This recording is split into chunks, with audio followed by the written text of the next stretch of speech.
नमस्कार दोस्तों, मैं आपका डीओडी सुमित कुमार स्वागत करता हूं आपका हमारे चैनल डीओडी पे। फ्रेंड्स, इस वीडियो में हम बात करने वाले हैं सीबीएसई ने जो आपका क्राइटेरिया फाइनली डिस्क्लोज कर दिया है क्लास 12 के मार्क्स कैसे कैलकुलेट होने वाले हैं उससे रिलेटेड। ये तो आपको पता चल गया होगा कि सीबीएसई ने 40-30-30 क्राइटेरिया फाइनली मतलब बताया है कि हम ऐसे मार्क्स कैलकुलेट करेंगे। तो एक बार हम इस वीडियो में एक बार देखेंगे, डिटेल्स में देखेंगे कि कैसे आपके मार्क्स कैलकुलेट होंगे, ताकि आपको थोड़ा आइडिया हो जाए और आप खुद से कैपेबल हो जाएं अपने मार्क्स का आइडिया लगाने के लिए।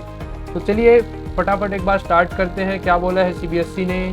सीबीएसई ने ये बोला है कि क्लास 12 के मार्क्स आपके यूनिट टेस्ट, मिड टर्म या प्री बोर्ड बेसिस पे होंगे।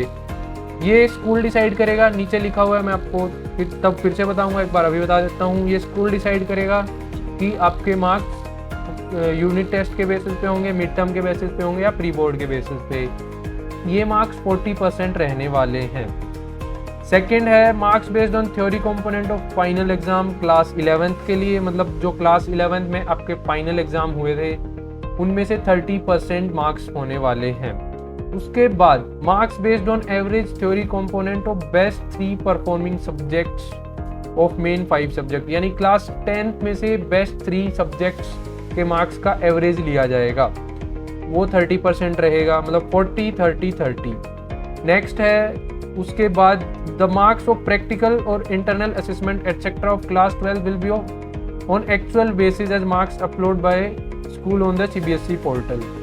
तो जो आपके इंटरनल असेसमेंट या प्रैक्टिकल होते हैं किसी भी सब्जेक्ट के, मान लीजिए 20 नंबर की आपकी प्रैक्टिकल है या 30 नंबर की है, तो 30 में से अगर स्कूल ने आपको 29 मार्क्स दिए हैं तो वो 29 marks as it is consider होंगे। और ये जो बचे हुए 40-30-30 क्राइटेरिया है ये थ्योरी मार्क्स के लिए है, मतलब 70 की थ्योरी है तो 70 को 40-30-30 रेशियो में बांटा जाएगा, प्लस आपके practical marks as it is रहेंगे। एक बार नीचे इन्होंने मतलब क्लियरली दिया हुआ है।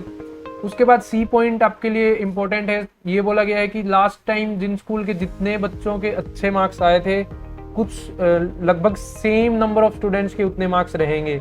ये नहीं है कि किसी स्कूल के 40 स्टूडेंट्स हैं तो 40 के 40 स्टूडेंट्स अच्छे मार्क्स स्कोर कर रहे हैं, ऐसा नहीं होगा। पिछले सालों के रिजल्ट को ध्यान में रखा जाएगा।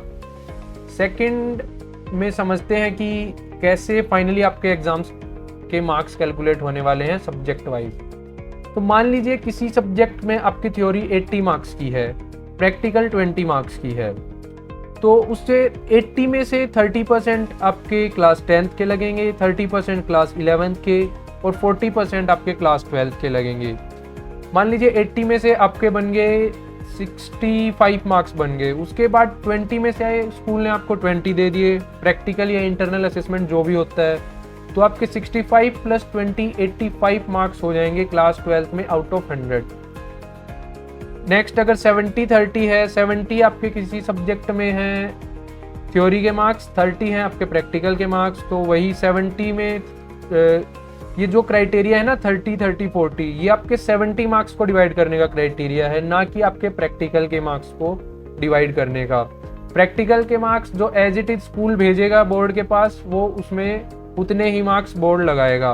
70 में 21, 28 इनको जोड़ेंगे तो 70 हो जाएगा, 20 40, 20 60, 8 + 1 + 1 70।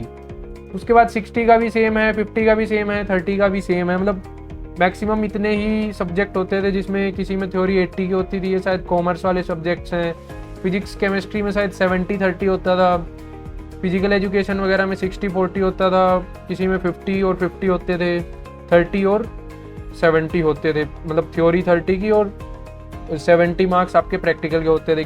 मतलब इतने ही सब्जेक्ट्स हैं सीबीएसई में जिनके मैक्सिमम थ्योरी मार्क्स इतने होते थे और प्रैक्टिकल मार्क्स इतने होते थे।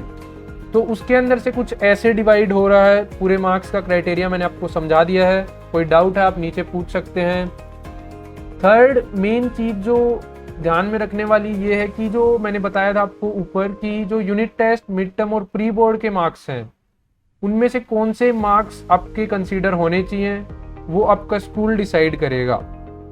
मतलब आपका स्कूल को ये लग रहा है कि हमारे प्री बोर्ड में बच्चों के ज़्यादा अच्छे मार्क्स नहीं आए थे, हमें मिड टर्म का यूज़ करना चाहिए, यूनिट टेस्ट का करना चाहिए, यूनिट टेस्ट का करना चाहिए, मतलब एक यूनिट टेस्ट या 2-3 एवरेज लेके जो भी करना चाहिए वो आपका स्कूल डिसाइड करेगा, ताकि आपके ज़्यादा से ज़्यादा मार्क्स आएँ।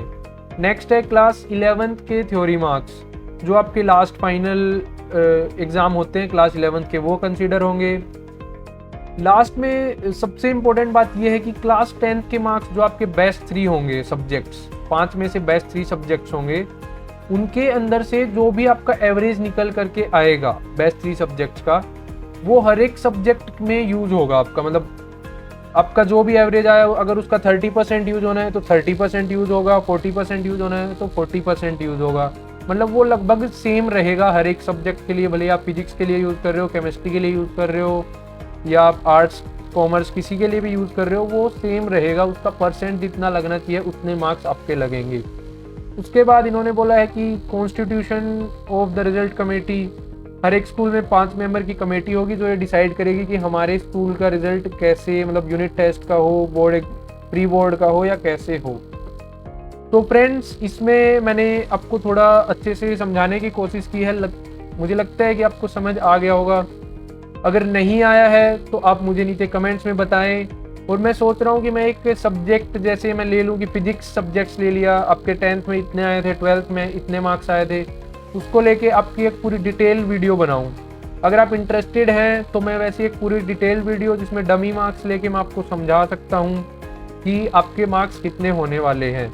अगर आप पर्सनली मतलब मार्क्स कैलकुलेट करवाना चाहते हैं तो आप, मैंने डिस्क्रिप्शन में लिंक दे दी है, आप मुझसे इंस्टाग्राम पे कांटेक्ट कर सकते हैं। मैं आपकी थोड़ी हेल्प कर दूंगा कि आपके ये मार्क्स थोड़े ऐसे होने वाले हैं। बाकी आप कैलकुलेट खुद से कर सकते हैं, क्योंकि यार मतलब CBSE के स्टूडेंट हो और क्लास 12 के स्टूडेंट, इतना मैथ्स वगैरह तो आता ही होगा आपको। तो चलिए, बाकी अगर कोई भी डाउट है दिल्ली यूनिवर्सिटी से रिलेटेड, क्लास 12 के मार्क्स से रिलेटेड, तो आप मुझसे नीचे कमेंट्स में या इंस्टाग्राम पे कहीं भी पूछ सकते हैं। धन्यवाद।